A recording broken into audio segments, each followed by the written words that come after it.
Round number 6 of SCRS Ferrari Challenge took us to Oulton Park Circuit in the UK, and this week it's not too far away, and we head to Silverstone National Circuit in Silverstone. Finian, welcome to Sim TV for our 7th round of the 2020 SCRS Ferrari Challenge at another British circuit tonight. This one perhaps better known and a little bit wider, a little bit faster, but the older layout of Silverstone tonight, one that drivers might not know as well, or some might know it better than the newer version that we will not be racing tonight, so a lot of variables as we come into the evening. Yeah, indeed. I mean, actually looking at the center of your screen where you're going to see some guys in the back part of the shot coming through, that's now currently what they're using for the front straightaway on the Grand Prix pits, and they built a pretty much toilet section up and built it anew and added pretty much the entire first sector for the most part is new at the new circuit, but with the older layout now and running the historic Grand Prix layout.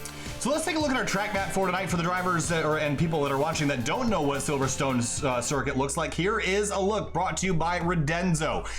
This circuit, Vinny, and of course, the Grand Prix layout that we're actually running the historic Grand Prix, so there's a slight difference from the track map that you're seeing here, but it's just under 6 kilometers, but it's high speed and very, very flat. Not a lot of banking, not a lot of elevation.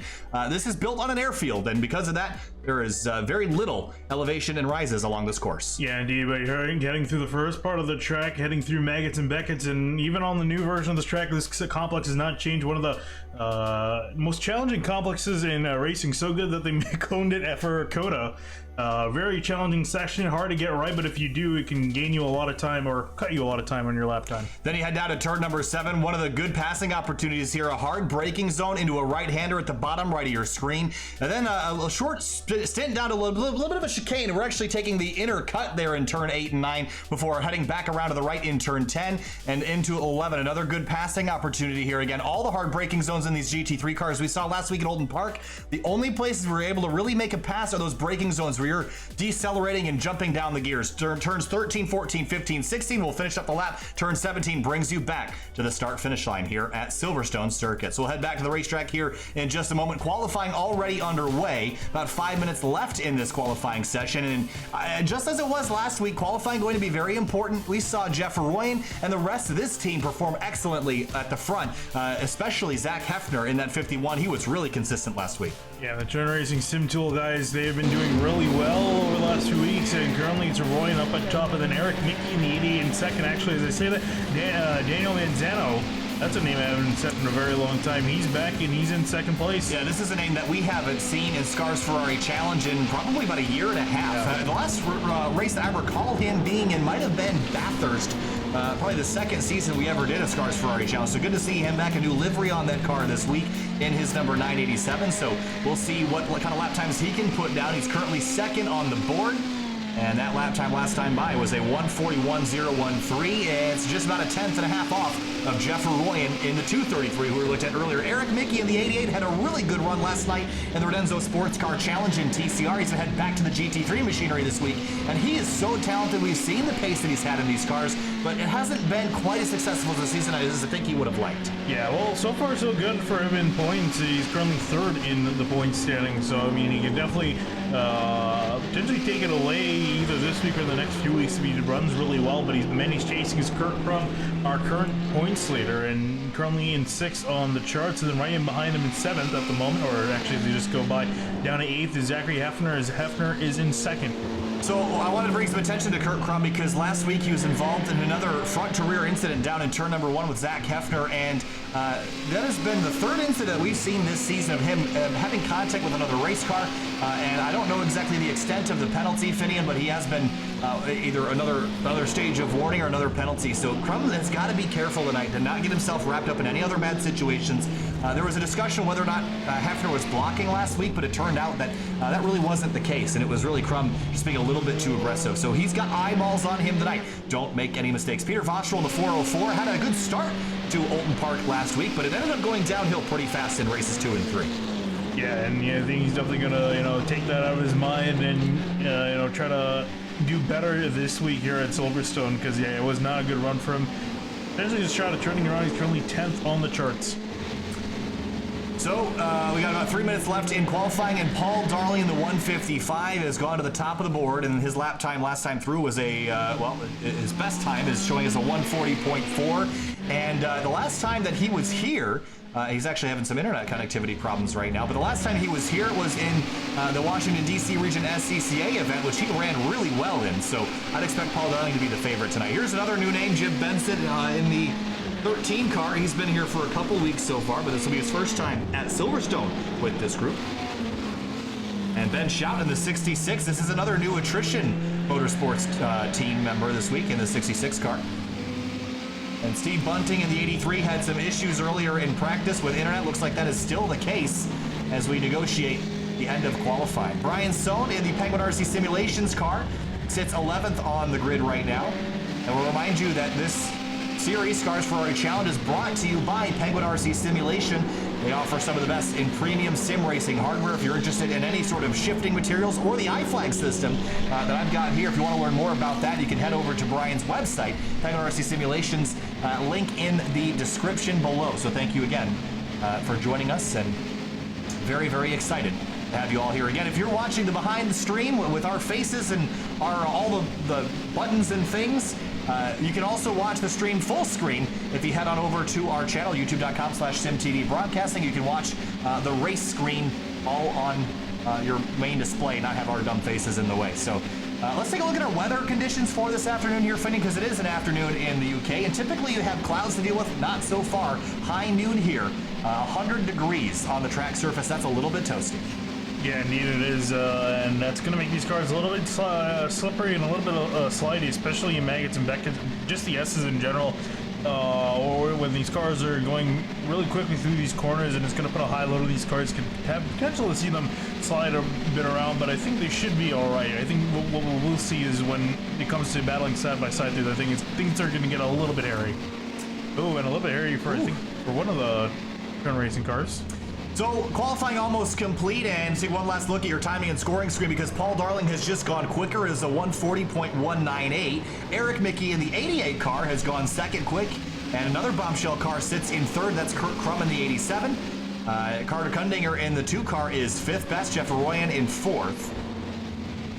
As we get ready to go rolling tonight, 3 events. In the first race, we're going to qualify for. Second race, we're going to mix up the field a little bit. In race 3 of the night, we're going to mix it up even more towards the end. Yeah, and a bit of an apology. I kind of lied when I was talking about the points earlier. That was actually, they've shifted over to not using Danley instead due to the new format. I didn't remember what you said about the points, but I guess now is your time to correct it. Yeah, well, not much has changed. Kurt Crum and Hefner are still first and second in the points, although the gap between them is really close. They're only separated by 11 points, which is within a race's worth of points changing over.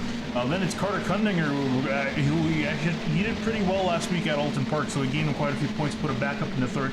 Eric Mickey, though, running back in sixth, so he's got a little bit of work cut out for him. So top 5 still the same at the end of qualifying. Darling, Mickey, Crum, Arroyan, Kundinger. No, it looks like Daniel Manzano has just gone fourth quick in his 987 car with a 140.845, so that will put him fourth for the start of race number 1 here this evening. Thanks again for watching SimTV. My name's Kyle Heyer, joined by Finney Nakuna. We want to thank 2 sponsors for helping us out this spring. We want to thank Redenzo Radar Systems. Of course, Redenzo offers some pretty spectacular packages if you're interested in a radar detector for your personal vehicle, and by Lazy Rocket Vinyl Produce. If you're interested in stickers or even a full vehicle wrap for your car, Lazy Rocket are the people to go to. You can make sure to find those links on any of our descriptions. So, 1 to green, and it'll be about a 9-lap race. Again, 15 minutes is the amount of time we got to go running for.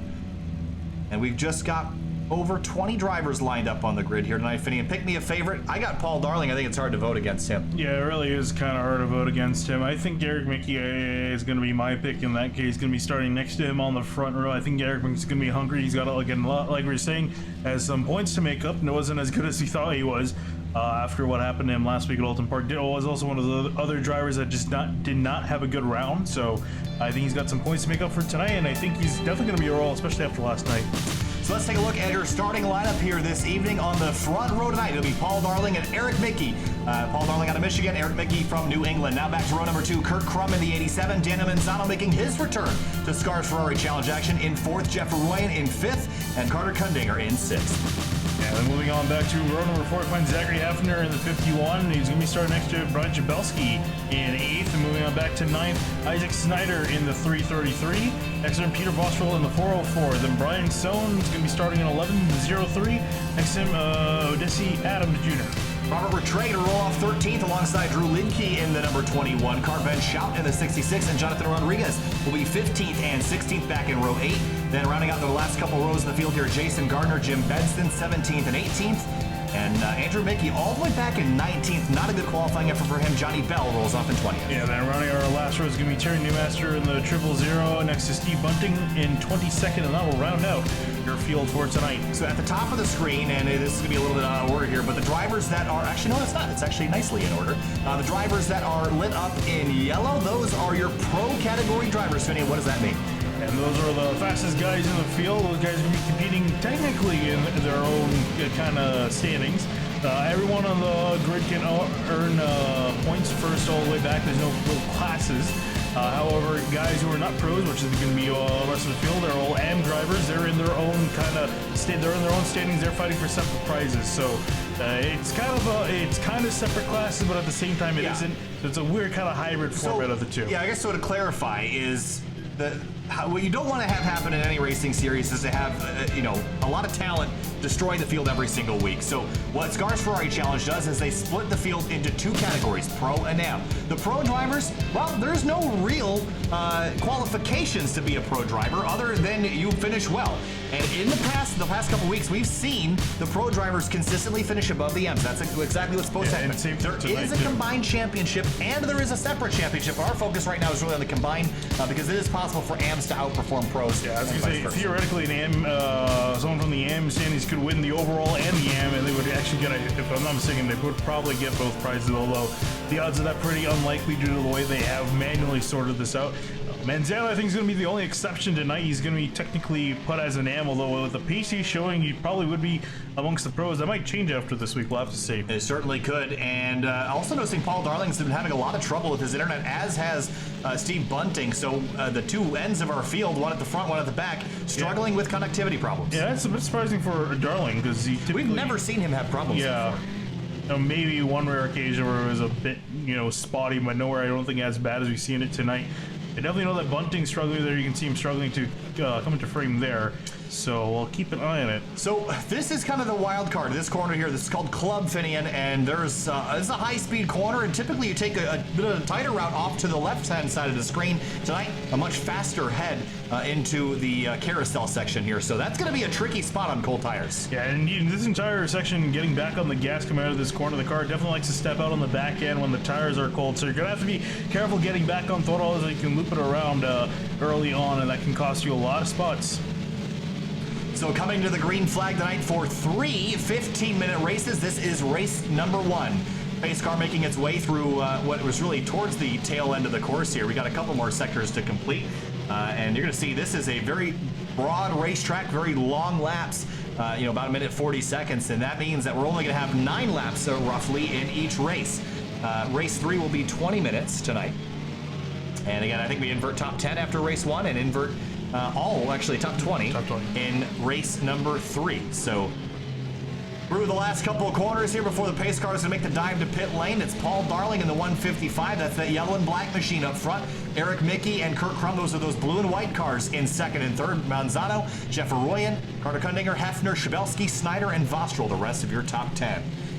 Thanks for joining us here on Sim TV. This is SCRS Ferrari Challenge going green from Silverstone.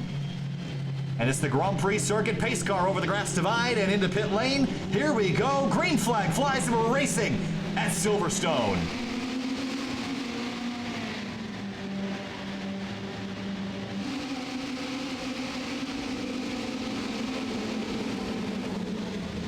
Field charging through turn 1. A little bit of runoff. Contact in the background, I think, with Jonathan Rodriguez in the purple Can-Am car. He's gone off spinning, and turn 1, he seems to be the only incident. Everyone else makes it on through.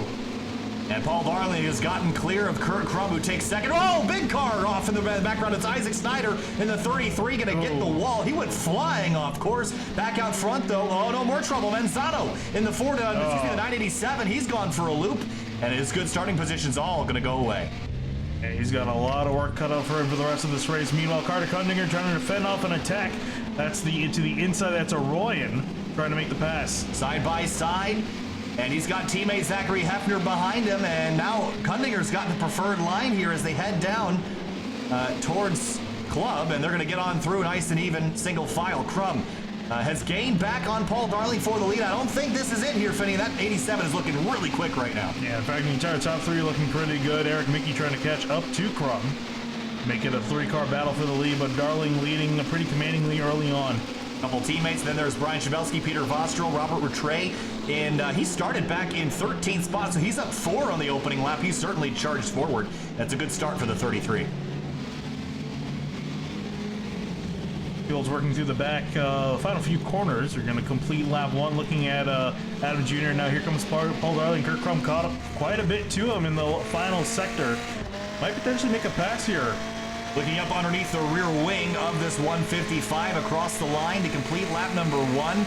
And Crum certainly putting the pressure on here, and there is runoff available to use here. That is not a slowdown if you go wide. It's just turf and an off track, so you can take that if you need it. You see someone, that's Hefner. No, that is Shaw Royan, actually. Yeah. That went off in the dirt. And now they're going to exchange position, I imagine. Nope, Royan's going to defend from his teammate, keep Hefner in behind. Have to work back on catching up to Kundinger. Meanwhile, you see Kundinger's caught up to Eric Mickey as the battle for third brewing between these two drivers. And also looking back, Adams Jr. holding off Lidkey and Andrew Mickey. And just ahead of that, there's Peter Vostrel under attack from Robert Rattray. Vostrel had a disastrous round at Oulton Park and trying to rebound from that tonight. He's going to lift and let Rattray on through in front of them. Shabelski putting pressure on Hefner. This is for 6th. Yeah, I believe Shabelski should be the leading AM driver currently in the race. So he's putting pressure on the pros here, trying to stick with them and beat the other drivers in behind. Over the curbing through Club and then back to the right. That long right-hand corner, balancing on the throttle and using all the pavement on track out. In single file so far, I think we've gotten through most of the side-by-side stuff for now. Back up to the front. Still 0.2 of a second between Darling and Crum, and I don't think Crum's going to let Darling get away here. He's right on his tail. Ooh, and Darling got a little bit of grass there, went a little bit wide in this next corner. Crum's all over. Eric Mickey. He's around. Oh, no. And that's not what Mickey needed off. I wonder if there was more to this than we saw. I don't think so. Kundinger's pretty far behind. I think he just got loose here. Oh, he was already loose in the middle of the corner and just almost had it. He kept it off the wall, yeah, I was gonna say, into the dirt. He did an amazing job saving that car without getting any damage. This thing is really hard to save because, you know, you're trying to hold the brakes down to keep the car locked, but the ABS is saying, no, I want to continue to slide. And so he did a great job keeping this under control. Meanwhile, looking at Crum chasing down Darling yet again. Yeah, Darling was tracking off into the grass there on corner exit in turn 1. And a big cut there for Crum in the center of the corner. Of course, Darling still struggling with internet connectivity problems. And through the end of Maggots and Beckett's. These guys have broken out to about a 3-second lead over third place Carter Kundinger in the 2.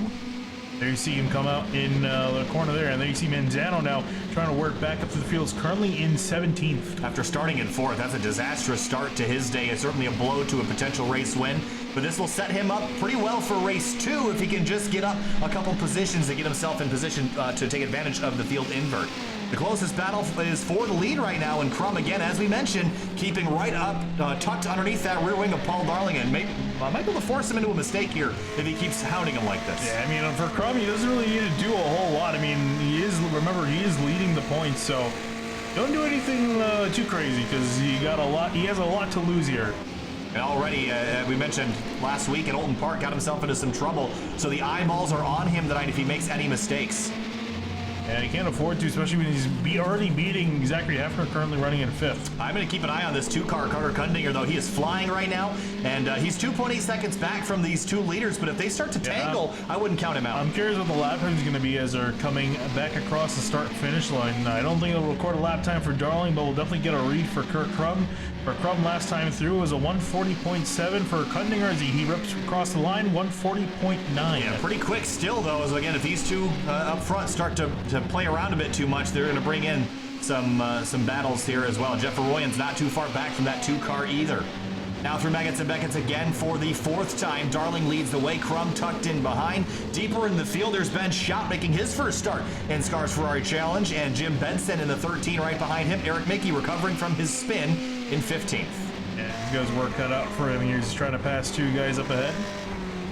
This is not the best place to be stuck in behind another driver. Yeah, the Maggots and Beckett's, it forces you to really evaluate your corner exits because it leads onto a very long straight, and this is the same sequence of corners that is installed at Circuit of the Americas, although this is a lot flatter, so you don't even have the elevation to deal with. You can focus all on your apexes, but it's a difficult section. Here comes Mickey up the inside. And you can see he wasn't alongside enough to make a pass into Stowe, so he's going to have to wait for Club now. The next section they're working to here. Oh, he slips! Benson slips on the dirt, and he's going to go for a loop.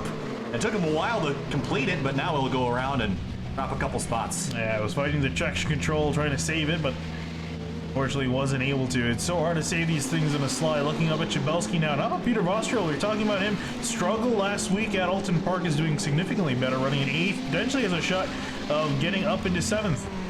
And right behind the 12 of Chabelski. And he's certainly closing, and who's not closing right now is Crum. He's actually fallen off Paul Darling's pace just a touch. Battle for 6 heats up.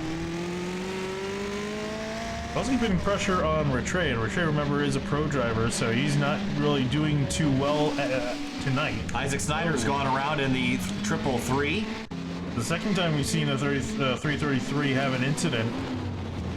Caught some grass. Oh, he's fine here. Oh, just too hard into the brakes. Yep, and these cars they spin like a top. They're mid-engine, so all that weight is concentrated towards the middle. So, ooh, someone else, that was Steve Bunting in the 83, just kind of popped into existence there. Yeah. But again, the mid-engine cars, they're really fast, but they also tend to be pretty unstable when you get them sideways in iRacing in the current situation. So Ben Schouten is going to go around to the 66. This is at the exit. I think this is down towards Maggots and Beckett's. Yes, is I think entering Maggots and Beckett's. Yeah, entering Maggots. And the car just stepped out on him, just lost control. Yeah, got some curbing. I think someone else is also just getting up to speed. I think, I want to actually rewind a little bit further. There's another car that was accelerating. Oh, or someone else. Why? You see what I'm talking about, though. I hear a car in the background. Let's see if we go off the nose. Oh, was it Vostrel, potentially? It was. Ah. Here's Vostrel. He just got loose, same deal, spun out. And we were talking about how good of a night he was having so far.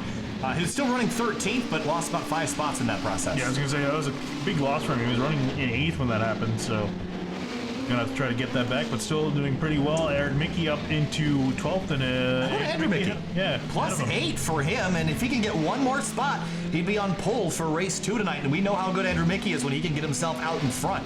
I think he's got a target, and it's the 22 of Adams Jr. in front of him. That's that orange and black car. And no challenge up front. Paul Darling has started to drive away from Kurt Crum. Was 2/10 quicker last time through. Crum trying to close the gap, but I think he's running out of tire, running out of time at this point. Yeah, running out of steam, so his progress is slowed down again. Doesn't need to go out and just win this race. He can afford a second place finish. It's really a solid second place finish too. And he's definitely showing he has the pace, which will bode well for him, I think, in the next 2 races when we invert. Robert Rattray in the 33's got Chabelski still hot on his heels as Drew Lidke begins to close in. We've always been impressed with Lidke's talent in the AM category. He's always really been at the top of that. It's solid pro drivers 1 through 6 right now. Chabelski the first AM. Yeah, and Lidke has won the AM category before. So kind of expect them to be more towards the front of the field. But currently it's Brian Chabelski that's leading the AM standings and also the leading AM driver in this race. He's done really well in that 12 car. Jeff Arroyan right in the back of Carter Kundinger for 3rd. 2:33 on the number 2. 5 minutes to go in this race, and Arroyan putting the pressure on.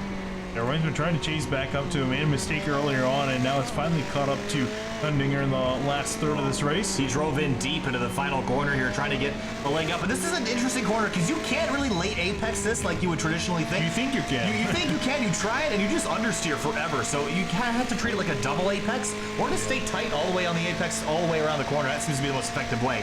As we only got about 3 laps to go, and Arroyan, a little bit of push in the wake behind the 2 car. It's a matter of trying to get a better line in the car ahead of you, especially through your rhythm section through the S's. And using every inch of curbing that they give you. If it's not grass, you're going to use it.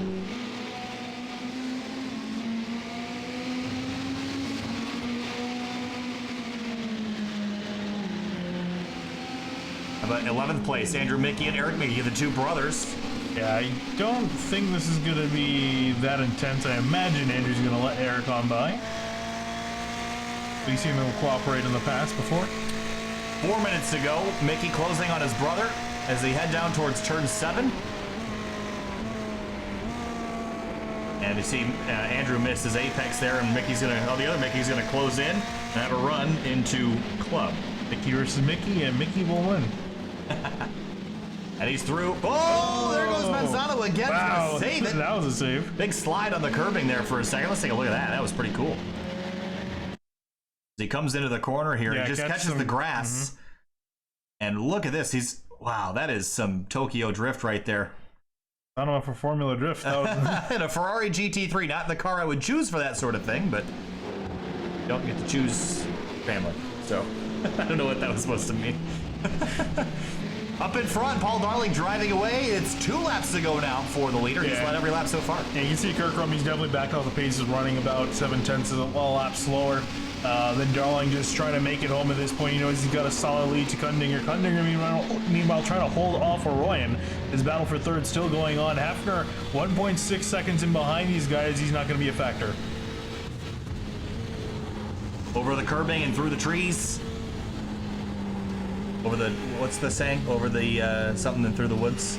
Over the river and through the woods. Yeah, there you go. What's that from? I have no clue. It's so nostalgic. Over the river and through the woods to Grandma's house we go. I don't know what it's from. Oh, man. Well, none of these guys are going to Grandma's house, I'll tell you that much.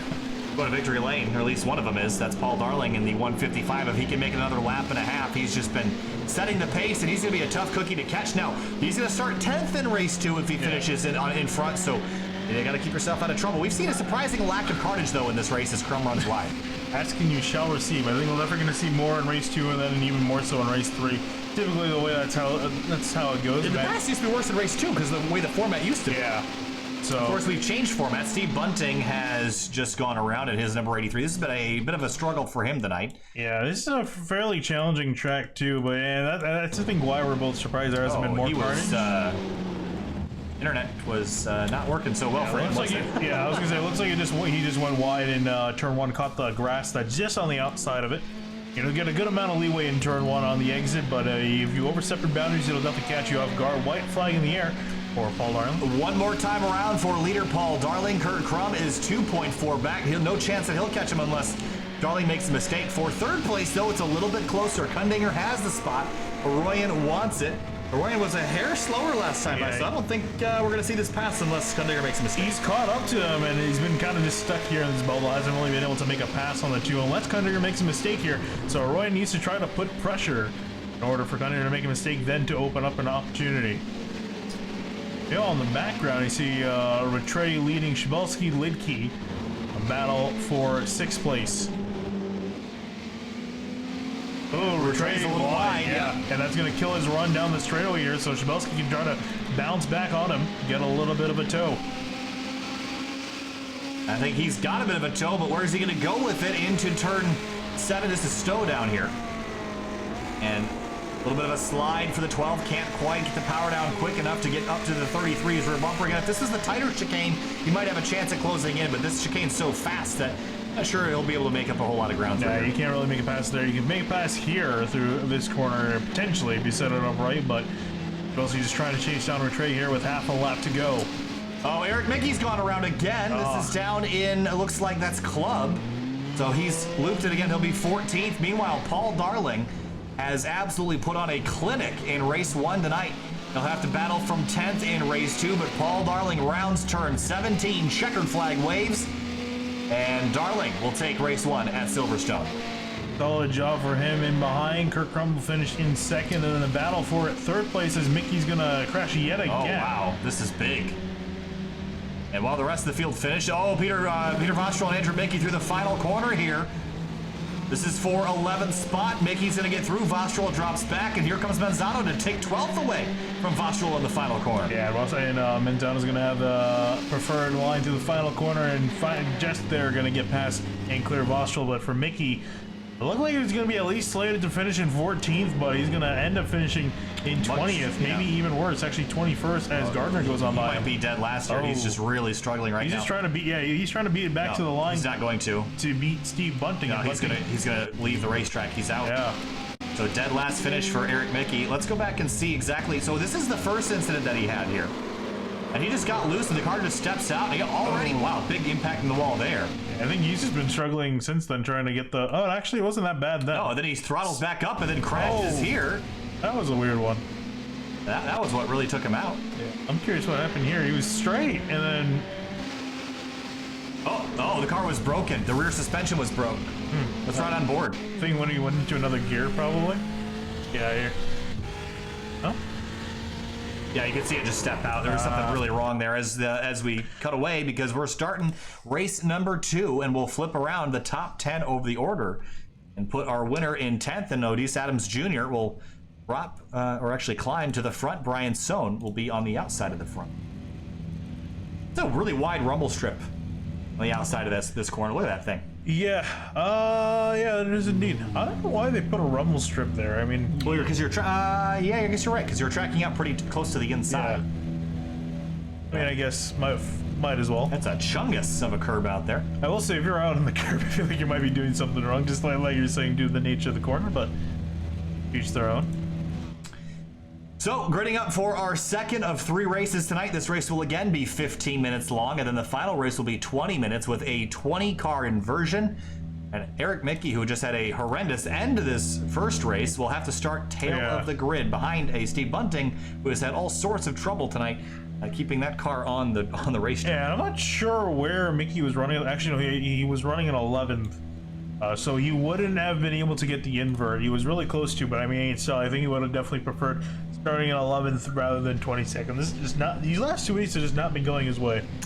And our track conditions the same as they were a little bit ago. 70 degrees ambient, 100 degrees on the track surface. We've seen a lot of cars step out and have issues on the opening lap. Now, Robert Rattray did not grid for this race, Finn, and he would have started 5th. That's a big mistake if he didn't mean to do that. Yeah, I am a bit surprised by that. I don't think it was on purpose. I wouldn't imagine that you do this. Yeah, I mean, well, I don't see a reason.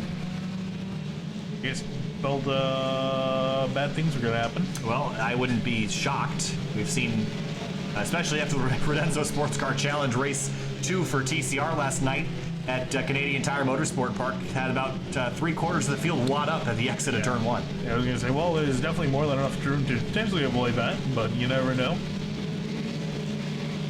So through Maggots and Beckett's now on the warm-up lap here, and I think we only saw 2 cars go off on the opening lap, so I think the drivers were getting their heat in their tires, enough. But I think they should probably focus a bit more on getting that temperature in the tires. You see Drew Lidke weaving back and forth, and the lead bombshell car, that is Kurt Crum, also getting some heat in those tires. Yeah, you definitely need to build up some heat. You know, some people might think, it's not really going to matter a lot, but the way the new tire model is, you really need to build up quite a bit of heat. That's where you can see some of these guys braking heavily on the straightaways and swerving a lot to generate as much heat as they can before we go green. Starting lineup is scrolling across the top of your screen. It's Adams Jr., Sohn, Lidke, Shabelski, and Robert Rattray will be your top 5, although Rattray has elected to start from pit lane. And the first pro driver, because it won't be Rattray, the first pro driver will be scored, I believe, in 6th place. It'll be Zach Hefner in the 51, then Arroyan, Kundinger, Crum, and Darling, the other pro drivers. And then all the way back in 22nd is the final pro driver, Eric Mickey. It's going to be a hard charge for Mickey now to try to climb back up. Potentially he has a choice here. He can try to work his way back up through the order and finish as high as possible in race 2, or he can potentially just sit in 20th place or somewhere near there and start on pole for race number 3. Again, the SCRS Ferrari Challenge is brought to you by Penguin RC Simulation. If you're interested in premium sim racing hardware editions, make sure you check out their website in the video description below. And also thank you to Rodenzo and Lazy Rocket Vinyl Produce for supporting SimTV through the spring. There's Kurt Crum again, viciously warming up those tires. I see another car back there. I think that's Peter Vostrel in the 404 doing the same. And a lot of question marks up in the air here on this first lap. This first corner is quite the high-speed interactive the entire first sector is very high speed, and you know, if you're not on your game, you're gonna get swallowed alive or potentially make a mistake. We saw a few guys have offs in the opening lap, especially in the first half of it. We'll see how much worse, if anything, it's going to be in race number 2. Field rolls out of turn number 16. They head for the kink we call 17, and that will turn them loose at Silverstone for the second round of the evening. And here we go. Green flag flies. We're racing from Silverstone Circuit, and it's Otis Adams Jr. that pulls away from Brian Sohn. Great start for him, everyone. Side by side down into turn 1. So far, so good. No major troubles. As the field tracks out, lots of space being given to avoid problems. Yeah. There's some 2 and 3 wide action as they head towards Maggots and Beckett's. Yeah, I was gonna say, this is a section you cannot afford to give too much space. Whoa! Oh, Manzano and also another driver. Hard impact, and it's Ben Shout in the 66. They just never even made the corner because they just got loose on corner entry and sailed towards the wall. Adams Jr. still going to hold the lead here, heading to the back straightaway down towards Stowe. Brian Sohn in second, Drew Lidke in third. And more trouble in the background. That is, looks like that's the purple car. That would be Jonathan Rodriguez, who's gone around for a loop. There's another car back there, Terry Newmaster in the 000. He's also got damage. Rodriguez has called it a day, so there's a lot of trouble here on the opening lap. But most of the front runners have gotten through. Darling up to 9th place after he started in 10th. Look at Shabelski, he's a little bit wide. Here comes Roy into the outside. Roy leading the Charger Pro drivers. It's him, Hefner, Kurt Crum right in behind. And then it's Kundinger, and then Paul Darling, who's actually just gotten passed by Andrew Mickey. Oh, and he's going to give that spot back, and Mickey will take the spot. And Darling will go back to 10th place, side by side in front of them. That's Kurt Crum on the outside, Kundinger on the inside, and Hefner that they're all trying to get around right now. A lunge up the inside, hole closes, Hefner dives for the apex. And Carter Kundinger heads for the outside lane again as he rolls the exit of 17, or 16 rather. But again, that's so hard to make that line work. He'll tuck back in line. And Crum gonna break away from, trying to break away from Kundinger, and Kundinger gonna look back up the inside in turn 1. Does he make a lunge? No, Kurt Crum's able to defend. Paul Darling still stuck in 10th place, and the driver he needs to be chasing is Kurt Crum. Mickey's out wide in front of him, and Andrew Mickey's going to go for a wild ride, and he'll end his night in the wall. Looks like he's going to continue. No, that car's destroyed. Whoa! Steering straight. So was Eric Mickey's before it snapped off into oblivion. So that thing's not looking too great. Up in front, Adams Jr. continues to lead. Stone second, Lidke third. That 21, this is a great opportunity for him to steal a win, but I gotta think we gotta keep our eyes on this man right here. Jeff Royan in the 233. He's really solid. Kurt Crum gonna make contact with the Royan, around they go. Or sorry, that was Hefner. And for the second time in 2 weeks, Hefner and Crum make contact.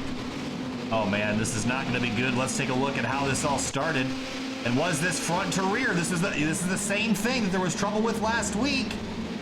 I don't know, Finian. That's a hard one to call.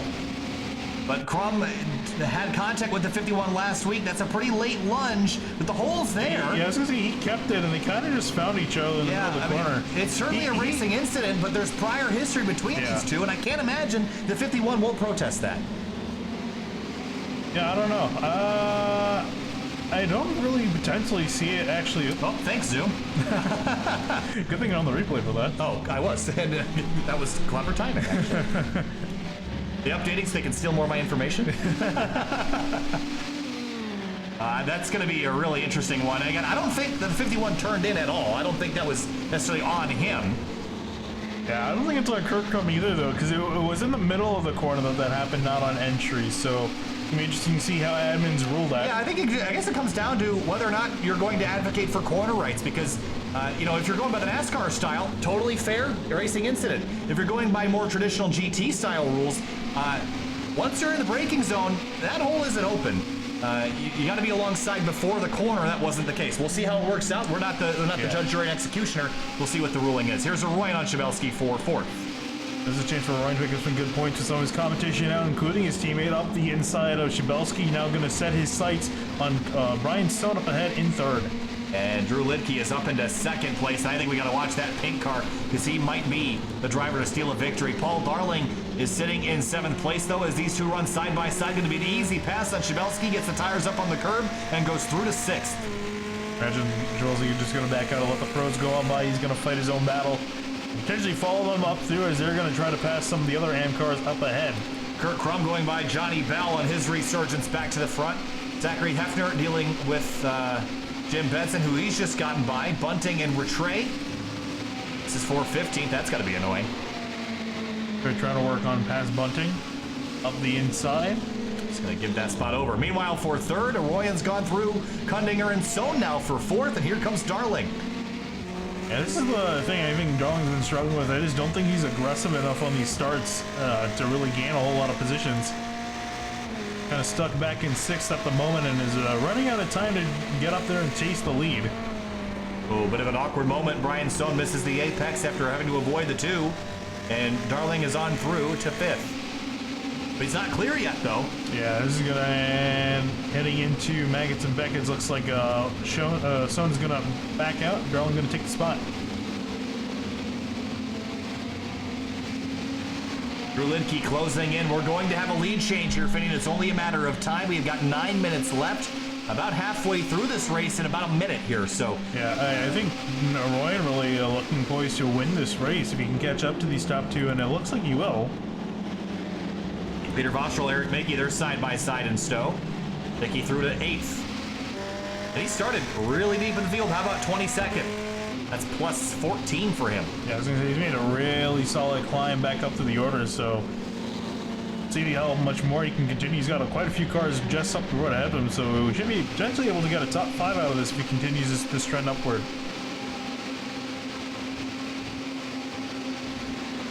7/10 of a second between the leaders now. Look at Lindke tracking all the way out to the grass and a shallow entry for turn 13. That's an interesting line. Yeah, it's going to mess up his momentum a bit here, and here comes Arroyan all the way to the back of Lindke now. Battle for 2nd place. Yeah, I think we're going to have a 3-way battle for the lead here in just a moment. And 8 minutes to go. Lap number 5 of 9 beginning now. Adams Jr., Lindke, Arroyan, Kundinger, Paul Darling, your top 5. And it's Sohn, Shibelski, Mickey, Vostrel, and Snyder, the rest of your top 10. Yeah, just to give you an idea, the difference in pace, Adams Jr., his fastest lap was a 142.1. Ryan's lap, which was fastest lap, which was last lap, was a 140.6, so second and a half faster. Taking a look at your pro and AM splits. Again, the pro drivers lit up in yellow. That'll give you a pretty good idea of where everyone is spread out right now. At the front of the field, it's a pair of AMs in front of the pro driver. Actually, a trio of pro drivers. Jeff Roy in the 233, and behind him, look at Darling on Kundinger for 4th. And Kundinger chased him to the grass on the opposite side. Darling was still able to make a move to the inside of Stowe. And don't think he's clear. They're still side by side heading into club. And Kundinger is actually going to get it back. He'll wrestle the position back from Darling. Darling back to the inside lane. Up on top of the curb, trying to hook that car around. He's there, but again, driver's left for Kundinger still. He's got the preferred line in the next corner. Got a great run off the corner. Going to have a better line through. Is going to get back on by Darling. Incredible battle for 4th place, and the battle for 2nd up the road heating up as well. Arroyan now putting pressure on the 21 car. 6 minutes to go. We're past halfway, and the time is running out. Adams Jr. is only 7/10 up the road, so Arroyan doesn't need a whole lot of time, but Adams Jr. is just praying and hoping that Lindke can keep that 233 back there for a lap or 2 more. It's going to be a tough thing to do. Arroyan really fast. Same thing with these two guys in behind, Kundinger and Darling. Darling trying to get a run back on the 2 to make a pass.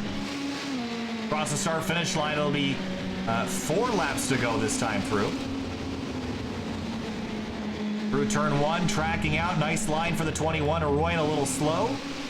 We'll lose some time. Then it's Kundinger, Darling, and a bit behind them, it's Brian Sohn, Shibelski, Mickey in 8th place, and then Peter Vostrel in 9th. All together, 1, 2, 3, 4.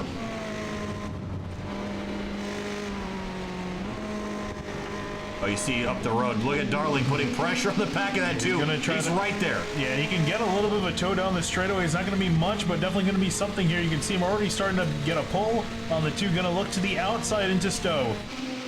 Into the braking zone on the wrong side of the racetrack. He's going to try to pinch that 2 car down.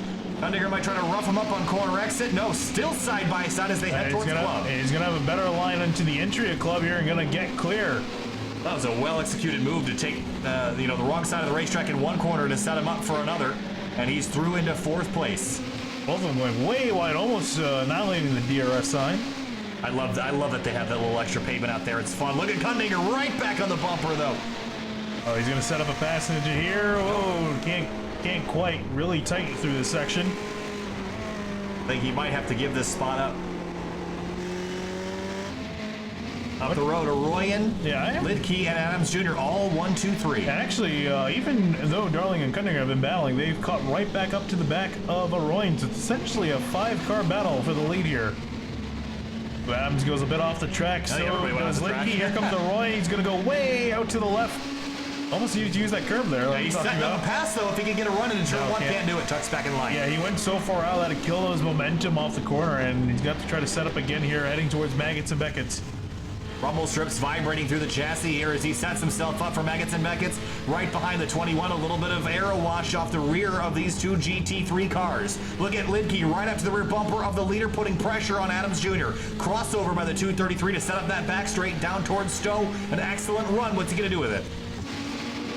See here, I'm curious what Lidke's going to do. He's going to get on Adams Jr., potentially make a pass for the lead. Here he comes. There's the toe. Here he comes. Back to driver's left. We saw Darling pull this move, and Lidke didn't see it, but he's going to try the same thing around the outside. And Stowe, can he hang on? No rubber out there. No grip. He's going to slip and slide on the marbles. That wasn't aggressive enough on the power. He's still going to be alongside, though, side by side heading into Club. Oh, and look at Kundinger almost drilled Paul Darling. Lidke goes to the lead. Arroyon around the outside of Adams Jr. Here comes Darling from 4th. And now Arroyon trying to scare him out of the spot. Darling with a great run in behind, though, trying to take advantage. And it looks like Arroyon's going to get on by for second. Darling going to chuck it up the inside and bully the 22 out of the way. Hole open and message sent. Paul Darling to 3rd place around the outside of the 22. Kundinger's going to follow through, and just in one fell swoop, Adams Jr. goes from the leading. Yeah, I think Adams Jr. went, you guys are crazy, I'm going to back out of this and let them on by. Now Lidke's going to lead this race here. When they come back to the line, it should be about 2 laps to go. It will be 2 laps to go. Lidke and Arroyon nose to tail. And we've got about 10 kilometers worth of action left here from Silverstone. 2 more laps. Arroyon is there, but he was stuck behind Lidke for a couple laps. I'm not sure if he's going to get any faster. I think he will get more aggressive. I think he might be able to get on past him, especially in the run down to Stowe. I think that seems to be a very popular passing opportunity for a lot of these drivers up to the front. He's gonna have a look here. Maggots and Beckett's is not an ideal passing opportunity, and you see he's gonna back off. Yeah, I didn't think that was really gonna be a smart move here. He'll tuck back in behind, but I'm watching the yellow car behind. Paul Darling's been quicker than all 3 of these, or all 2 of these drivers. I think if he could get around this 233, he's certainly gonna be a threat for the race win. Arroyon backed off a little bit too much, and Maggots and Beckett's. Man, Darling is in the grass in the background. Yeah, Arroyon not going to be close enough to get alongside Lidke. Going to get a little bit of a draft, but to catch back up. Distraction tactic for Carter Kundinger, flashing those headlights and trying to distract Paul Darling, but he is not an easily phased man. A lap and a half left now. Lidke's got the top spot. Arroyon close behind as they head into Club.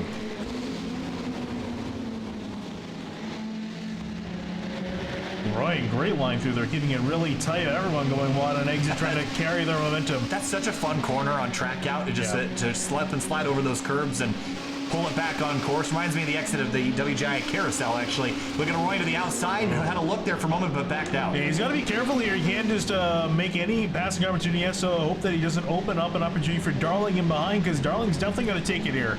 Lidke was a little defensive, and here comes Arroyon up the outside. What a move if he can make this stick. He's there to the inside. Oh, he's going to get held tight on the curb, trying to force Lidke out of it. He's going to make a pass in the final corner. Contact. To collect the white flag side by side for Lidke and Darling. They make contact. Lidke around, Kundinger around, Darling around on the front straightaway. Horrible crash for Kundinger, upside down on the front straightaway. And more than... Oh, no. Man. Oh, that was Eric. Oh, no. Wow, that was the worst crash I've ever seen. That was horrible. Yeah, I knew that when Darling got to the inside, he established himself, and I think that was... Oh, there's the 60... Where'd he come from? Probably from space, given where the other cars come from. Yeah, I think Lidke just pinched him there. I mean, that was on the 21, just didn't give him the space. And it's a difficult corner to go through side by side at full speed like that, especially when you make such a shallow entry into the corner. Well, Arroyon's got nothing to worry about. He's got 5 seconds back to the 22 of Adam Jr. Remember, he backed out of that battle and is going to still take second place away. Although he still got Shabalski and Sona behind, so he can't quite make a mistake and take a break just yet. He'll get to take a short break before we do race number 3. Going to be a top 20 invert, and that puts Terry Newmaster on pole, Darling in second as they sit right now. So that might not have been the end of the world for them here, as Jeff Royan is getting close to finishing out the final lap. Here's Crum and Vostrel. This is for 5th place, and Crum a little bit wide. Yeah, it worked out unfortunately for Eric Mickey. He was working up to the yard pretty well, but he was the car that punted Hundinger. I would say through the uprights, but just sent him flying to the other side of the track. That's 10 points for Gryffindor right there. Jeff Royan through turns 13 and 14. Now through 15 and 16. It was a chaotic lap. And I wish we had time to go back and look at the replay, but we're not going to because of the heat format here. But Jeff Royan, checkered flag, he'll take home a victory in race 2 from Silverstone Circuit. Adams Jr. sat back, watched it all out the windshield, comes through for 2nd place. Then Shabalski, Sohn, Kurt Crum, the rest of your top 5. Very close battle, and Peter Vostrel, how about him? Going to finish in 6th. It's going to be a solid run for him. 7th for Hefner. Eric Mickey will score a top 10 even after. I think he was the car that sent. Yeah, he was. Wow, that was that's going to be an interesting discussion with the stewards later. I'll give you that much. So we're going to wait for just a minute before we get set up for race number 3. We're not going to have time. By the time I go back, it's going to move forward. Well, no, we could, since they're doing warm-up week, and I guess you could. You can look it back. You can just do it in iRacing. We'll go back and see what we can do here. I was going to say, you probably want to wait for the session to tick over. Yeah, well, I'm going to just... Probably right. So, in the meantime, we'll wait for that to tick over. Thoughts after race 1 and 2 tonight? Race 1, it was pretty quiet. Race 2, though, that was wild. Yeah, that was definitely wild. Great battle, though, at the end. Unfortunately, didn't get to see how that quite would have played out completely on the last lap, with Lidke and Darling making contact. Interested in seeing how that's going to be ruled between both those drivers. Yeah, again, I think Darling snuck up the inside, and that's a little bit trickier to establish corner rights in a corner like that. But to me, it looked like Darling was alongside. I saw it coming. I mean, I think if I saw it coming, everybody else could have too. But either way, that didn't look pretty. So just waiting for the session to take over before we get waiting for the last driver on the lead lap, which I believe is Newmaster. Actually, no, I think Carter Hundinger. How? Well, he was the one that was tumbling through space. Yeah. The car's still running, and he's able to get over 100 miles. Oh, he could have reset. Yeah, it's definitely a new car. Okay, so now we got the session ticked over here, so in a moment we'll be able to go back and show you all that chaos on the final lap. Wasn't pretty, I'll give you that. So... we have a little bit of a warm-up period, so we actually even have a little bit more time. Yep. And we're going to take a break after this so I can breathe for a second. But it was lap number 9. Okay, so let's go back and see exactly how this started. It was the 21 and the 155 of Darling that first got together, and here is a look at that situation. And then, oh, that wasn't really the camera. Wow, look at that, was a wild crash. And then Eric Mickey's gonna come in here and just kick. And it's good. He bounced off the pit wall. So let's go back a little bit more in detail here on the incident between the 21. Yeah, we might. Let's get a look maybe from the blimp or. The blimp was what I was just on. It was in the right spot here. But see, the 155 is alongside, and Lidke's going to keep chasing him down, and Darling's already in the grass. Yeah. He sees this coming, but too late to back out. I mean, he's there. And they're going to be a really interesting discussion later, I think. And they spin, and then Kundinger. And I thought Lidke was going to be the only one that suffered from this, but Darling then got into Kundinger, sliding uncontrollably into the outside wall. Wow. It's sent on his side up and over. Wow, what a spectacular accident that was. And if that wasn't enough, tumbled back across the racetrack. And right here, he's going to get absolutely launched into the sky by Eric Mickey. This is 22. Wasn't standing 20 feet farther down the track. Oh my goodness. Look at that. That's a sight. I believe I can fly. I believe I can touch the sky. And lands on the pit wall. Oh, man. Hey, look at that. Oh, who was that? Was that Hefner? Oh, let's try to board with Hefner. Oh, man. How about full speed? Yeah. Here's his view.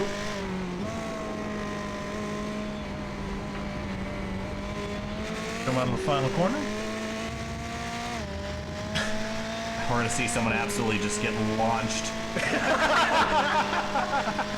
Oh, underneath. Oh, what a beautiful thing that is. All right, we're gonna take a break for a couple minutes. Stay with us. Here's a word from our sponsors.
Silverstone circuit has been quite the racetrack here tonight, Finney. We've seen race 1 be pretty calm. Race 2 was pretty wild. It was down in the final corner, turn 17, where we saw all the carnage. We head into the third and final race of the night with a top 20 invert.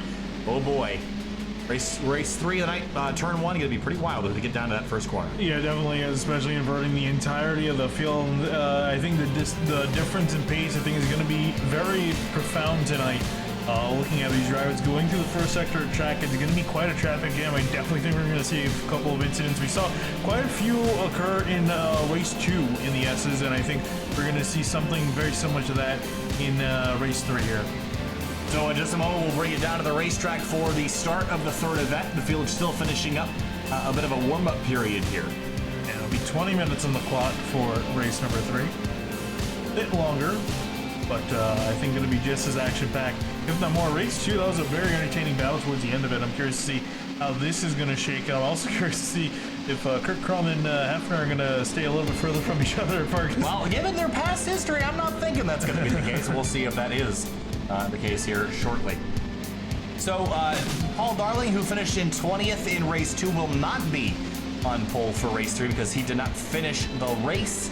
And that if you the conditions of the invert are you must finish the race to be able to take advantage of the Kundinger, that you might have been probably some of you might have been wondering, why Butler, the car is torn up as his was. Considering the fact that essentially he got punted over the white flag line, he was able to get his car fixed and then get back out on the track and finish his lap. So from that, he'll be able to start towards the front. At least I believe he should, unless there was any change. Second place, he'll roll off tonight. So let's head down to the racetrack here for the no Paul. Oh wait, no, right. They can't control that unless they give him. They're gonna probably give him an EOL here shortly. So they'll have a pace lap, and at least the 155 will be headed to the rear. 22 cars strong for this one, and I want you to pick me a favorite here, Finney, because it's going to be a lot of drivers that we're not used to seeing up front. Manzano is really fast, but he hasn't been able to stay on the course tonight. Say Andrew Mickey or Eric Mickey's got to be the favorite. Yeah, I don't know. I think for Andrew, I don't think he's quite got the pace. I think he'll finish well, but I don't think he'll be finishing potentially for the win. I think, if anything, Eric Mickey has got the pace. He hasn't really had the consistency though, with 2 incidents in both races.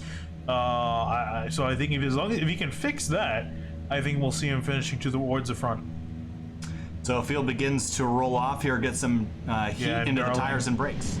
Darling pulling off to the side, so it'll give essentially the lead of this race to Jim Beds. Terry Newmaster in the 000. He will move up a row. So instead of, when a driver drops out of the lead like this, instead of everyone flipping lanes and reorganizing, they just move that row up. So third will be first, fifth will be third, and so on and so forth. So the row that the driver who has to get an EOL is in actually gets a pretty big advantage because of that. So it's the way things work out as we head to Maggots and Beckett's for the pace lap. Speaking of that, I'm surprised they haven't set up more of like, I guess, the European style of doing a pace lap where you start single file and you only queue up half a lap through. Yeah, I know ACC does that. That's what they do. I know it'd be kind of complicated, and I guess that's probably why they don't do it. I just wish, I would love that if we could have full pace laps back, because it doesn't make sense to do it on like one of those ultra short pace laps. Oh right, like spot. Yeah. But if I do want full pace laps, because now we have a tire that needs heat in it. You need the pace lap, and I think starting people on super cold tires is a horrible idea. And I'm a big fan of the old American tracks that give you that entire lap to warm your stuff up, because it's needed now, especially Road America Sebring. Good thing. So now with tracks like it's the Nordschleife and Le Mans should have actually even Le Mans doesn't really take that long. For the 24 hours, I think you should start with a full pace lap. Yeah. For normal events, I can see on the backstretch. I just don't see why you don't even get the option, at least for hosted. Because it's complicated. Right? Like, I don't know. That's just me. Here's your weather for this race again. It's exactly what it's been all day long. 71 in the air and 100 on the racetrack. wind 2 miles an hour out of the northwest. I think that number has pretty much stayed default. Yeah. Every single time I've brought this graphic up for the last 2 weeks. Well, granted, I think every race has started a little bit past noon, so that way. Well, I'm just saying, I think nobody cares about wind, so they just never set it. I'm saying every session has been 2 miles an hour for like. Oh, okay. Yeah, I thought you were talking about the. No, I'm talking about everybody. Yeah. Yeah. I want to see someone just hit 20 mile an hour winds. Make the trees sway. These are blowing around a little bit, swaying back and forth. All right, we're about getting ready to go green under the bridge here. Paul Darling all the way at the tail of the field. Carter Kundinger is going to roll off on the outside of the front row. It'll be Terry Newmaster in the 000. Will be your pole sitter in that attrition car, the orange and black colors on board. I have a dirty feeling we're going to see quite a bit of attrition in race 3, but we'll definitely see here. Get all 22 of these guys off and rolling. Pace car going to dive for pit lane here. Race 3, 20 minutes on the board. Newmaster Kundinger on the front row, and a bit slow for Newmaster as he waits. And green flag in the air. We're racing from Silverstone in race 3 of the night, and Kundinger took off. He's gone.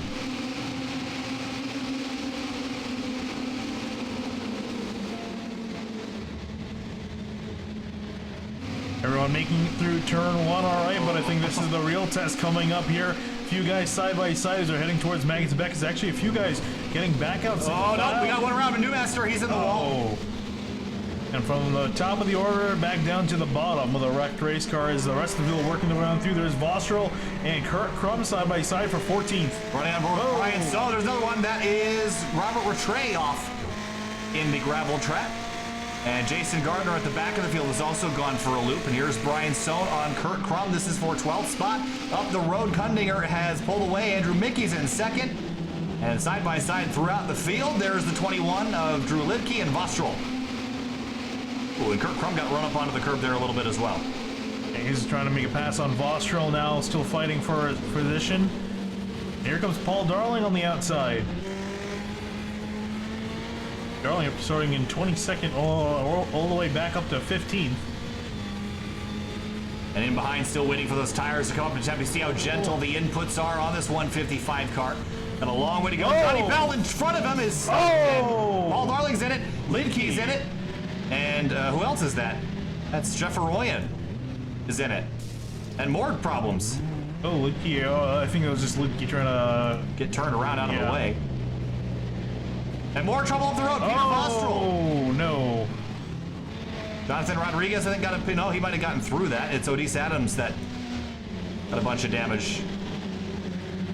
Crazy first lap. Kundinger leads the way by a second and a half. Mickey is in second. Manzano third. Then Eric Mickey in fourth. How about that start for the 88 bombshell car? 11th to 4th. This is a run he definitely needed and can still build on it, although he's going to have to really kick it up a notch to catch the two Carter Kundinger's got, who's also got some really solid pace. So Manzano, we mentioned him. He's got really good pace, but he has not been able to keep it on the track tonight. That is key. And we've seen him wreck pretty early on, so he never really got a true indicator of what he's capable of. So we'll see here if he can potentially go up and chase the lead. How about that for him? Kurt Crum and Steve Bunting side by side. This is for 8th position. And Paul Darling has gone around again. This is at the tail end of Maggotts and Beckett's, I think. Here's a look. Gone from bad to worse for Darling, was running in 11th at the time. Just missed the apex a little bit, then back to the right. The transition caught him out. Goes around for a spin. It's really hard, especially once you get these tires really hot like that after spinning a few times. It gets even harder to try to cool them back down to normal operating temperature. There you see Gardner going out wide. Vostrel's going to try to have a look up the inside. Not close enough.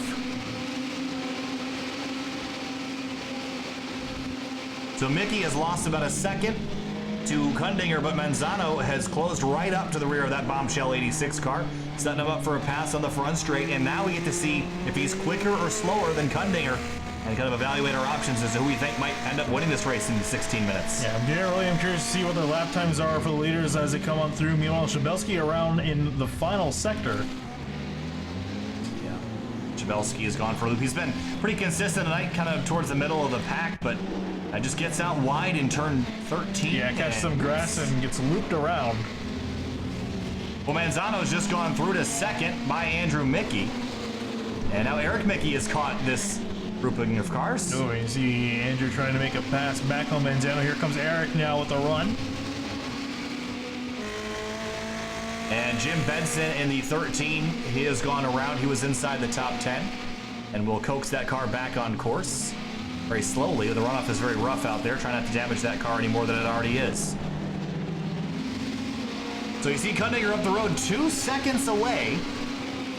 And if he can just set his own pace, he'll be safe, but he's got some fast drivers in behind. Look at Andrew Mickey charging into club.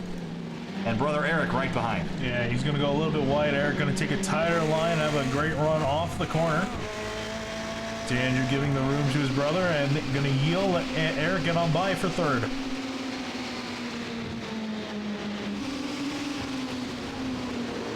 '88 goes to P3. Now I guess the question is, can he get by Manzano and then go up there and run down Kundinger? I think he can. He's been one of the quicker cars tonight. And last time by was 4/10 quicker than Manzano and 1/10 quicker than the leader.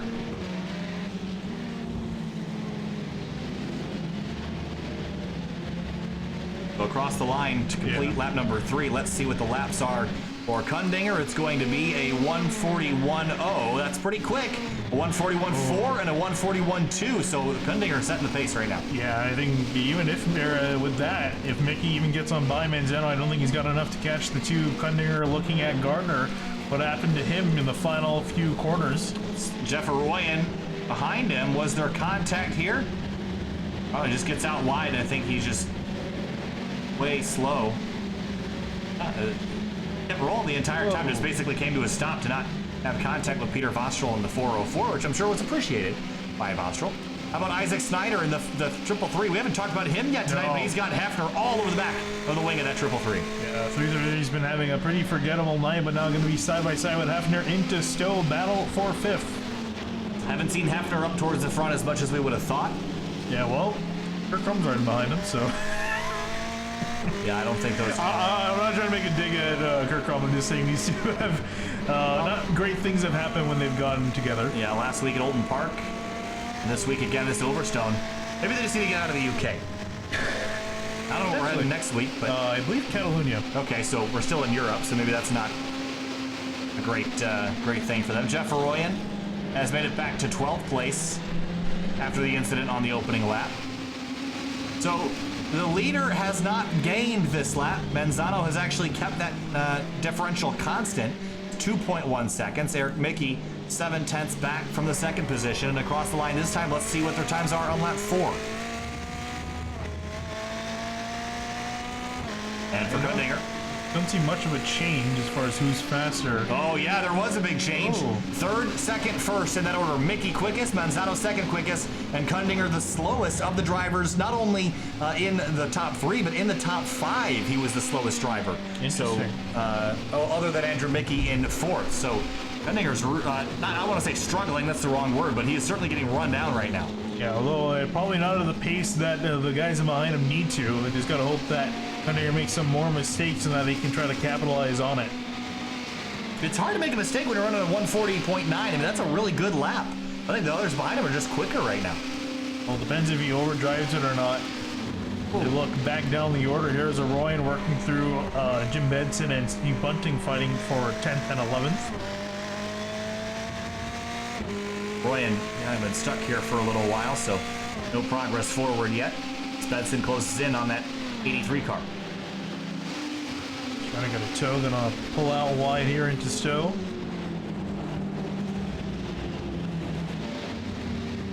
"12 minutes to go, working lap 5 of 12 estimated laps to complete this race in. And Benson a little wide, and Arroyan's gonna take that opportunity to swing around the outside and cross over and have a run down to turn 11. Gonna be trying to kind of tough to potentially make a move on him. Ben Schouts had some trouble back in club. He's back on course, but slow.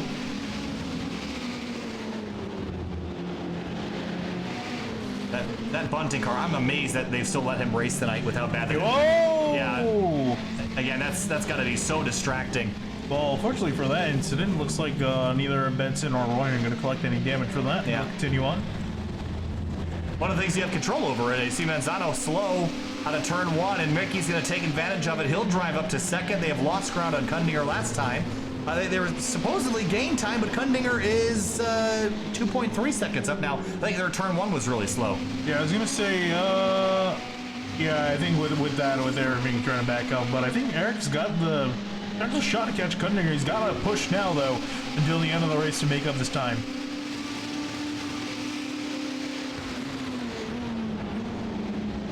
And it's hard to be smooth around here because this track is so bumpy and so unpredictable and so slick. There's Isaac Snyder and Kurt Crum. That's for 6th, and now Crum sets his sights on Hefner and Andrew Mickey. We're almost sure to see a 51.87 redo here in a moment. And Mickey's going to drift wide. Hefner's going to sneak up the inside, take advantage of it. I'm curious how much Mickey's going to contest with this. He's going to try to keep Hefner behind, but Hefner's still side by side. Actually, Mickey's going to get back. Oh, he's going to run him in the grass. Oh, man. And a flash of displeasure of the headlights for Hefner. And it is a race. Oh, Mickey gonna go wide. Hefner gonna look back up the inside. Yeah, now he's got it. The problem is if he doesn't complete the pass here, he's gonna get stuck on driver's left for the final corner, which, he's gonna run him out wide. Message received. I was gonna say, I'm not gonna stay behind you. Next time through, I'm gonna force my way on by, and indeed he did. Oh, we saw how that worked in race 2, the whole forcing by situation. So it was good of him to back out of that, but he also showed his displeasure. So 9 minutes to go. Eric Mickey did close in again a half a second that time on Kundinger, so that 88 car is on the move. And wow, look at Hefner in the dirt, as is Andrew Mickey, and here comes Kurt Crum around the outside of his bombshell teammate. Yeah, and Andrew gonna break before this section, gonna let Kurt Crum on by to catch back up to Hefner, and I've never seen this before. Maybe these guys don't have a feud at all, and we're just playing this up. But I like to. I don't think they have a feud. I mean, I just know that they've wrecked twice, being around each other. Yeah. Once in this round. We'll take you back to the lead when it gets tight up there. For now, we'll settle on the battle for 4th. It's Hefner and Crum. Nice tight line for Crum. He's going to drift out a little bit wide, catch some grass on corner exit as they make the run down the club. Brian Chabelski's gone around for a loop in 15th place. Yeah, it's not been his round, or been his race at least. The first 2 races were really well for him, not so much this race, so we'll see what Chabelski can do. But look at Kurt Crum getting a run on Hefner. Making me a bit nervous. Here we go into the last sector. Hefner leads this organization of 4th and 5th. Crum took a look up the inside. Now the final couple of corners. I don't know why this is dragging my anxiety up. These two big. But Hefner's anxiety is pretty high too. No, I'm just kidding. But Crum's right. Oh, he took a swipe at him. It's like a cat pawing at a mouse for a second through the floorboards. Just took a swing and missed. Yeah, but Crum definitely looking faster than the 51 of Hefner, so eventually I feel like he will get on by, or at least he's going to contest a few times here. We still got 8 minutes left in this race. And battle as they exit turn number 1.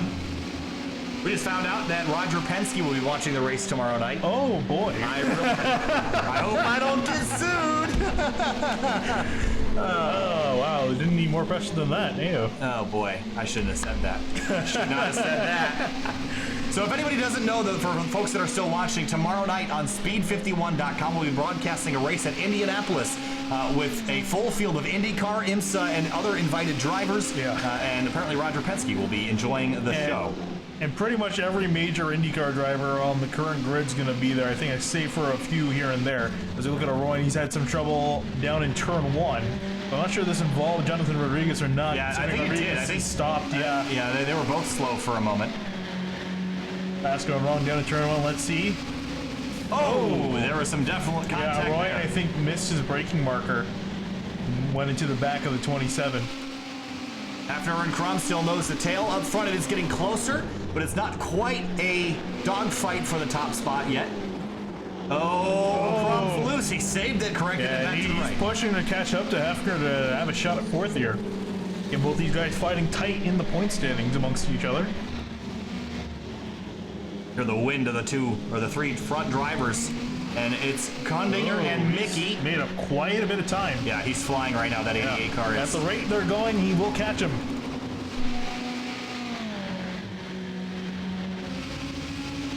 And still for fourth, and then for fifth, Isaac Snyder, or for sixth rather, Snyder is catching Andrew Mickey for this position. And Snyder, often considering the way the first two races have gone, has had a great night, at least in race 3. Currently running in 7th, potentially 6th if he can get up to Andrew Mickey. 5 minutes and 50 seconds to go. Up at the front, Kondinger leads Eric Mickey by just about a second. And Manzano hasn't drifted too far back, so if these front two get messy, we've seen this in the past. Third place is a good place to be. Yeah, Mickey just made up 0.3 of a second on Kondinger through Stowe alone. He went through that section pretty quickly, and then I think he's going to gain a few more tenths of a second here coming through Club. He's catching him. 1, 2, 3, all nose to tail. Back to fourth, it's Hefner and Crum. And then Isaac Snyder and Andrew Mickey locked in a duel for sixth. Over the crest, under the bridge, and through the woods, over the river. Fun fact, I looked that up. Apparently it's a poem. Yes. And we're going to come now down to what should be about 3 laps to go this time by lap 10 and 12. A little bit of extra turf there on corner exit. That let Mickey close in just that much more. For Kondinger, a 141.037. 4 tenths better for Eric Mickey, a 140.647. He is almost there. He's been making up consistently 3 to 4 tenths a lap up on the 2. He's going to have even more of a toe now that he's gotten pretty much within draft range of the 2. To work through Maggots and Beckett's. I think Kondinger is starting to feel the pressure a little bit. That mistake out of 17 was pretty costly for him in terms of the overall time. It was at least 2 tenths that he gave up right there. See Kondinger snaking down the hanger straight, trying to break the toe of Kondinger.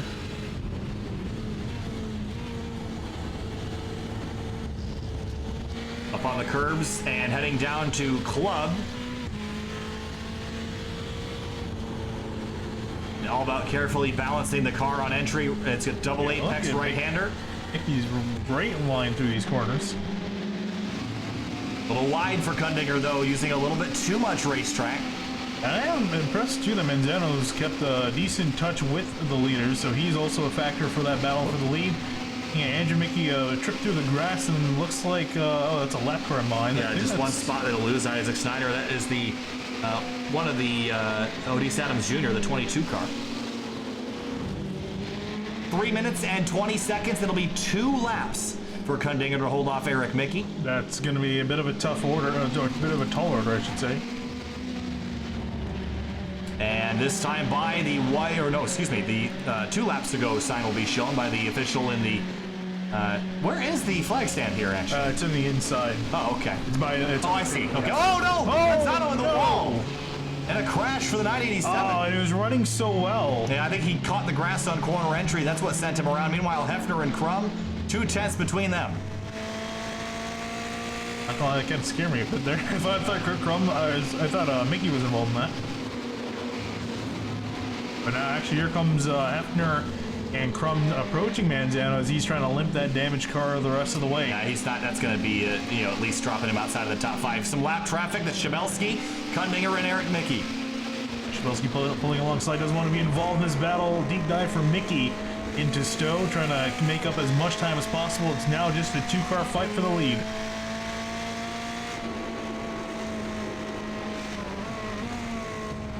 Again, carefully balancing this car to set himself up for one last lap of action. Kondinger a little bit wide again.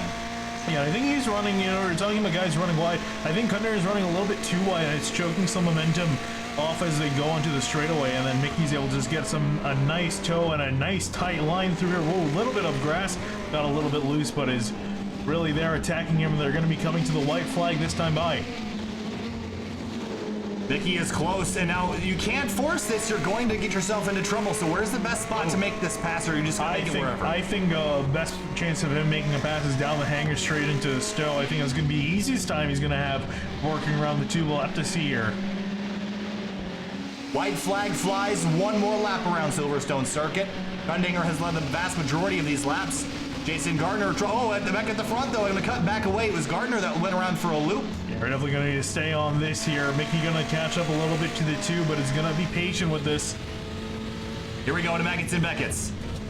Oh, Mickey missed the turn and slightly gave up about a half a car length there. Yeah, he has to stay as close as possible. This is going to be big here, building up that run down the straightaway. I think Gundinger going to have a better run. That was a really, really excellent sector for the two car. Mickey just didn't make it down to the all the AstroTurf on the inside. That's fair game. You can use that. Look at the weaving by the two car to try to break that draft, but I think he's free and clear if he can just not make any mistakes. Yeah, I'll have to see here through Stowe a little bit wide. Mickey going to hold a tighter line through, and Mickey's been a better car through club. We'll see how well they go through this time by. Couple more corners. Gundinger a little bit wide. He's been struggling on track out. He's way out wide. Mickey is closing 3 car lengths back and only about a half a dozen corners left before we finish up this lap. I don't think he's going to be enough. He's got to run this final sector perfect, though, to have any shot. Oh, he's so close. Here he comes a dive. He forced it and spooked Carter Gundinger just a little bit. If he can just dive up the inside, Gundinger's a little wide on corner entry. Eric Mickey is there. Can he just throw it down? Drive it again into turn 13. He's wide, he's slipping. Yeah, he's trying to force Gundinger to make a mistake, but with one more turn left, I think the two's got it. Yeah, Carter Gundinger did an excellent job. He held it off where it mattered. He'll come out of the final corner. Checkered flag in the air for him, and Carter Gundinger will win the final race of the night. In the number 2 car, Mickey, valiant effort. He'll finish in second. And somehow Manzano was able to limp that car back. Thought he would have dropped back out of the top 5. Will finish in third. It'll be Hafner, Kurt Crum, your top 5. Andrew Mickey will come home in 7th, right behind Isaac Snyder in 6th. And the rest of the field we're going to have come on through here in just a second. But how about that race at the front of the field there towards the end? It all came down to... Oh, you're on your way, I guess. So it all came down to the last couple corners, with Mickey just a little too far behind. So Finian's got to go run a race.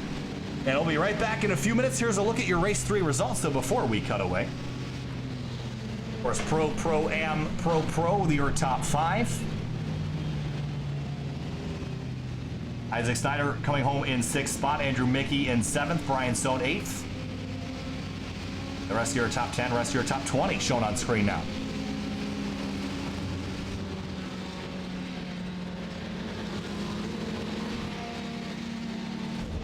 We'll be right back. Stay with us.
Welcome back live to Sim TV, and Carter Kundinger in the number 2 car is the one that took home race number 3. And at the end of race 2, you were sailing through the air, Carter, and came down and landed. But race 3, you went out there and drove your, for lack of a better term, drove your ass off there in those final couple of corners to keep the 88 of Andrew Mickey behind you. Just walk us through those last couple laps and having that hard-charging bombshell driver chasing you down. Yeah, no, I mean, after getting sky high in race 2, I knew I needed to just, as soon as I got back down to the ground, I needed to put the pedal to the metal, starting at the front in race 3, and I just needed to just go, and that was exactly what I did. Basically just pulled away from the pack, kind of kept like a consistent gap until Mickey passed, oh god, I think it was Manzano for second, and then he was catching quite a bit. Like, he definitely would have gotten me, give him a few more laps. And I knew I just needed to keep running my line and not worry about him behind me, and he would stay behind me. Because for some reason around this track, I was struggling to with passing. So passing was kind of hard around here. But yeah, I was able to do that and come out with another win. So another win where I started at the front and I just finished at the front. Next week, I believe we're headed to Catalunya, circuit to Barcelona, Catalunya. So another European circuit coming up. That's kind of an unknown for a lot of these Ferrari Challenge drivers. It's the first time we've ever gone to that circuit. How confident are you heading into that track next week?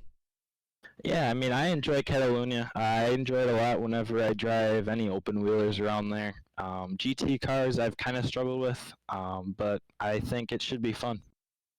All right, Carter, thanks for talking to us. Congratulations on a win here tonight, even if race 2 didn't quite go the way you wanted. So good luck next week. Yeah, thank you, Kyle. And that's going to do it for us tonight. We got a little bit behind schedule here. There's some other things we got to attend to. Make sure you tune in to speed51.com tomorrow for the Sim TV live stream of a 100-lap Indianapolis race that will have just over about 25 real Indy, IMSA, and NHRA drivers. It'll be Sim TV on the call and producing that one tomorrow. Stay with us. We'll be back tomorrow night for that race at 5 o'clock p.m. for the open race, where they'll have a couple drivers qualify in, and 7:30 for the main feature. Thank you so much, and have a good night.